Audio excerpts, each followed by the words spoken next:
தலைவர் மாளிகைக்கு பிரதமர் நரேந்திர மோடி தற்போது சென்றிருக்கிறார். இது குறித்து நம்முடன் பேச அரசியல் விமர்சகர் சுமன் சி ராமன் அவர்கள் நம்மோடு இணைப்பில் இருக்கிறார். சார் வணக்கம்.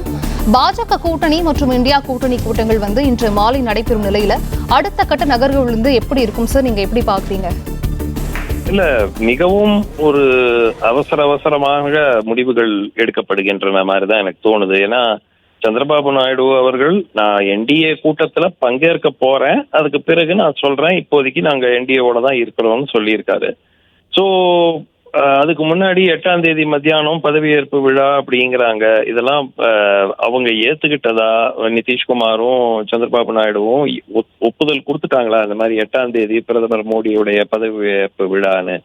இப்போ குடியரசுத் தலைவர் மாளிகைக்கு போறது அந்த முந்தைய அரசாங்கத்தினுடைய ராஜினாமாவை கடிதத்தை கொடுக்கறதுக்காக போயிருக்கலாம். போயிட்டு அடுத்த கவர்மெண்ட் ஃபார்ம் பண்றதுக்கு அவங்களுக்கு இன்விடேஷன் உடனடியாக வழங்கப்படுமா, இல்ல அதுக்கு பிறகு ஜனாதிபதி அவர்கள் ஓரிரு நாட்களுக்கு பிறகு யார் பாராளுமன்ற கட்சியினுடைய தலைவராக தேர்ந்தெடுக்கப்படுகிறார் என்பதற்கு பிறகு அவர்களுக்கு இன்விடேஷன் கொடுப்பாங்களாங்கிறத பொறுத்திருந்து பார்க்கணும்.